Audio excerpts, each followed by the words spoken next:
Today we're going to go through the settings and go through accessibility features on the iPad. Now, the whole purpose of this one is to kind of show you some things that you could use inside your classroom to kind of help the students fit in and to not draw attention to themselves. So we're going to go through this. Now, there's a couple things that have changed. When you open up, in the past, most of your accessibility features were under General. Now they've made this really, really easy to see. So we're going to go right off to accessibility, and we're going to go through some of these features right off the bat. Now, the first thing I want to draw your attention to is under hearing devices. When you click on hearing devices, a lot of teachers don't realize that if your students do have hearing aids, they're basically mostly Bluetooth capable. And if you click on hearing devices, what you can do is you can actually pair those hearing aids directly to your iPad. So all the sound goes directly to their hearing aid. And again, the kids basically are able to fit in. They basically pull up the videos just like everyone else, or anything else that they need with sound, and they can actually access that. So be aware that that does exist. Under audio and visual, there's some features here too that I want to draw your attention to. Let's say you have a student in your ear that has like 90% hearing loss out of their right ear, and they have the rest of the hearing they basically hear out of their left. So they still have hearing out of their left ear. What you can do is you can actually, if you move this to mono audio, what this will do is, first of all, I think a lot of us are used to stereo. So if you have like a right channel and a left channel, and this might look different on your screen, you'll hear the conversations going back and forth between this. If you hit mono audio, basically it condenses both of those sounds and it puts it in the same speaker. So if I just move this to the left ear, again assuming that the student cannot hear out of their right ear, now you hear that whole conversation just out of the left earbud. And that actually helps out your students a lot. Now, again, if I take off the mono right here, I can still move all the sound going to the left ear, and that works that way too. So just be aware you can actually get some life out of headphones that are broken just by moving it to the left channel. Again, just moving to mono and kind of moving some things around. So again, for students that have hearing loss, that's a nice feature to have in your class. Under Zoom, I want to draw your attention to this. Now, over here, under this zoom region, you can change a couple things. So right now I've got this on a window zoom. If you turn this on, you will get this little window that you can kind of move around. It's just like a little magnifying glass that you can move around your screen. It's nice. You can do some nice little things. And again, if you if you get 3 fingers and you use your 3 fingers, you can kind of zoom in and out on this one, and it does work nice. Personally, me, I like to use this one that instead of the window zoom, I like to use the full screen zoom. And the same thing applies. You can move this in and out as you go. So it is a nice little feature that you can use. And you can kind of adjust your zoom level down here on the bottom. So if you want, you can adjust all of those things. Now, magnifier is a little different. This will use your camera, and I'll see if I can get this to work. This will look a little different when I click on this. So I'm going to do this. You'll use this little home button on the top, or the home button, but the power button. And when you triple click this, it brings you to this little screen. And I've got this in landscape, but it will show a portrait over here when you display it. And you can kind of zoom in and out. So if you're doing some like little experiments in your classroom where this is something you would want to use, you can actually get some magnifying glass out of your iPad. Hopefully I phrased that right. So you got that. That's under the magnifier. So I'm going to turn that off real quick. Now, the other thing I want to draw your attention to as well, under voiceover, which is the first one right here, when you turn this on, this is designed for students who are blind. So first of all, when you turn this on, notice if I click on voiceover here, it will actually read it out to me what it's saying. Okay, now it looks like we're going to go backwards on this one as well. Let's go to accessibility. Okay, once I tap on this, it would be reading this out loud. And again, if I tap anywhere on this little screen, okay, if I tap twice, even though I wasn't on that one at all, and I was tapping the top of the screen, it still went there and read it. Again, because it's reading.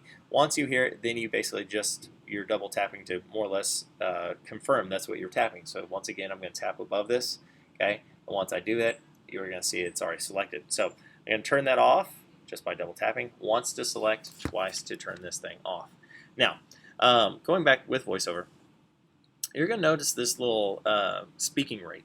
I've noticed that this bothers a lot of teachers that are not blind, but a lot of your blind students, they will move this all the way up, and it will read really, really fast. But the one thing I want to draw your attention to is if you do have a blind student, their other sensors are usually heightened. So they process things a lot faster in terms of just hearing everything auditorily. And that's kind of a thing that you shouldn't let it bother you. As long as the students are processing the information, most of the kids are going to want to turn that thing all the way up. So just be aware that will happen. Now, I'm going to come back to that in a second. There's a few more things I want to show you. Okay. Under display and text size, this one's pretty simple. You can turn on the bold text. Notice that all the text right here gets bold when you turn those things on. You can also hit larger text, which if you do this one, you can see, look over here on the left hand side, if I move this up, it just makes the text larger. Okay, so again, for some of those students that have some sight issues, you can turn those things on. These on-off labels, which you can see when you turn that on, all that does is it adds this little circle right here when you turn that on. Okay, and some of the button shapes, which is hard to see on this one, but it will add adds a little bit more contrast to it, if you ask me. If you reduce the transparency, again, that one's kind of hard to see unless I have something up. If I increase the contrast, you can't see this one on this screen here. It makes everything a little darker, just makes things pop a little bit more. There is a smart invert, which if you invert, which does display now, you'll see that it actually does change all the colors. And this is actually a very helpful feature. If your students are going to be reading on their iPad for long periods of time, especially where they have a white background and black text, after an hour or so, it's going to cause some of your kids some eye strain. They might start getting headaches and things like that. If you invert the colors, though, you'll find that actually, as long as you adjust it like about every 45 minutes to an hour, I've seemed to have found that most of the kids don't really have those issues if you just kind of remind them to do that. The difference on this one, if you go to Smart Invert, let's swipe this up here. Actually, let's go to Classic Invert first. Okay, so Classic Invert, we just had that. What did I just do? Did I switch? Somehow I swapped it to night mode, which is okay. I will get that in a second here. But if I go to Classic Invert, notice over here all the buttons on the bottom, all of those have actually been changed. Now, if I go back to this, and if I go to Smart Invert, notice all on the bottom, now all my icons are the same. If I pull up a web page, though, notice the web page looks a little different. So you can kind of adjust that to show you what that looked like before, because I realize you have not seen this. Notice you can see everything there. All right, so going along with this one, you can also, if you go to color filters, this one does not show. Yes, it does not show. Okay, so on this one, I've got it set to a color tint. Notice you can actually tint all of these. If you have a student that has Erling syndrome or something like that, that is a really, really easy way to actually get some of those color transparencies on top of things for those kids in your classes. And they seem to, it's a nice way to do it. They don't have to carry the little plastic pieces, and it works just the same. So just realize you have that option right there. Motion, I turn this one on, so reduce motion, I've got that on. If you're going to use this in a school setting, I automatically recommend doing that. What that does is, I think some of you are familiar with these wallpapers, where you had the dynamic wallpapers, and if you're not familiar with that, these were the ones that came out a couple, I guess this is iOS 4 or so, right around there. You had these little things where if you move it, the background changes, okay, which is all nice. But the problem is that kills your battery.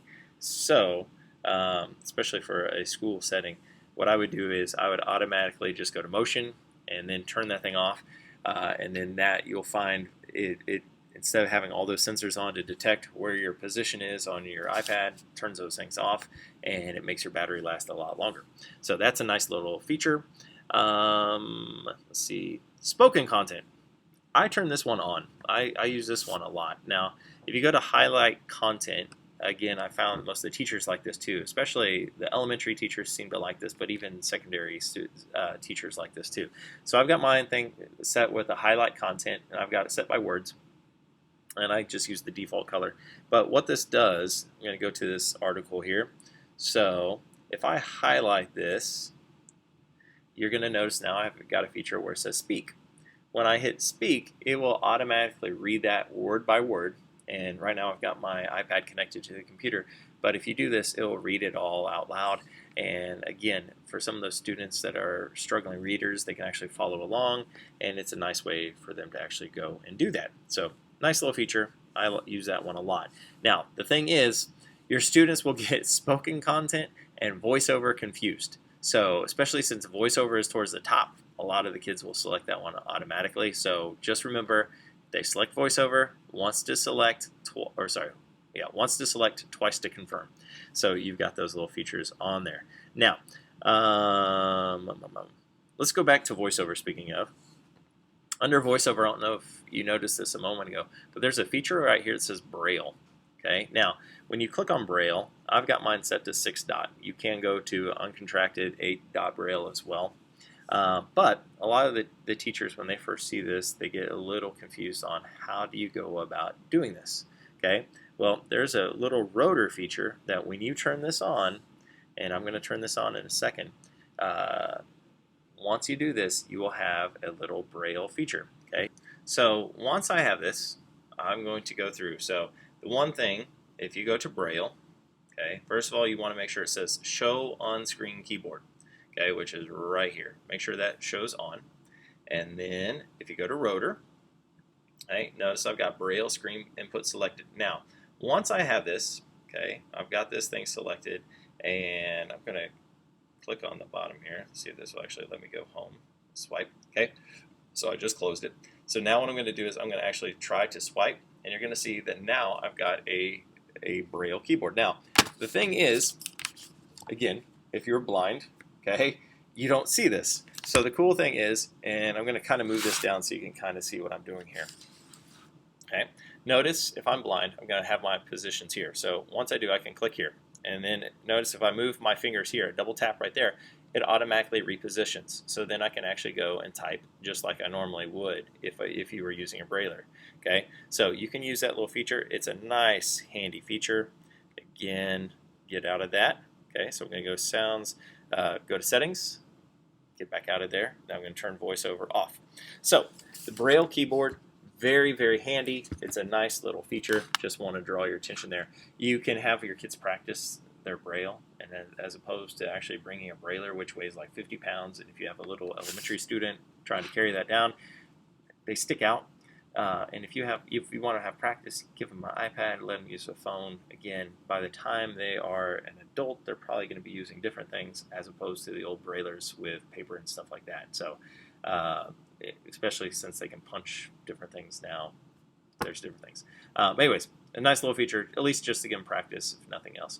So, that's one thing that I liked. I thought it was pretty neat when I saw that was in there. Now, guided access. My son has autism, and if you try to get him in an app, he will try getting out. So I turn guided access on. So if you go to passcode settings, you have to set a passcode. So I'm just going to set a simple one as 1111. Very, very high-tech password right there. And where this comes in handy, for instance, if I was having my son this app, which he's not going to be using this app, but if I had him use this app, if I hit the power button 3 times, you'll see it says guided access started. All right. So once you have that, notice now if I hit the power button on the top, I can't get out of it. It just gives me a warning. If I try to close it with my hand, it doesn't let me do that.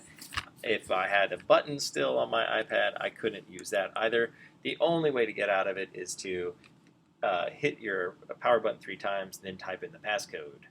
Okay. And once you do that, then you can hit end, and you can see now everything is life like I want it. But it's a very, very handy feature. And the one thing I would say in a classroom setting, don't show the kids the password beforehand. Just common sense, I think, but a lot of times you'll see people use that. So that's it. Okay. Under screen time, So with some of the students that I found, if you go to content and privacy restrictions, you can turn this thing on. There are some things in here for a school setting that I would automatically turn on. Again, my son has autism, so some of those things he likes to hit buttons a lot. So there's some things in here that I would probably do. So for instance, under iTunes and App Store purchases, first of all, where it says installing apps, okay, what I do a lot of times is I will kind of prevent them from installing things if I give it to him. So I will turn that off. I will also prevent him from deleting apps, especially the iPad that he has at the house. But this in-app purchases, I turn off don't allow. And the reason I do that is I was at one school where there was a para sitting next to a student, and the student basically every day, if he was on task, he got to look at comic books. And one day I was there, and the para was right next to the student, like just more or less hovering over the student. I was trying to figure out why she was so close to him. And I asked, and evidently, when it was his turn to be on the iPad, he just bought everything he could. So he went through like $60 worth of comics in like 20 seconds. So you might want to prevent them from doing in-app purchases by doing that. So just realize that's there. You can turn those things on and off. You can set a lot of different things in your settings here, but I just want you to be aware that you can actually prevent that. Alright, so I wanted to thank you for watching this video. Again, the whole purpose of this video is to help you to try to get your students to fit in more comfortably in the classroom, and again to introduce you to some of the features that you may or may not know exist inside of the iOS system. Thank you.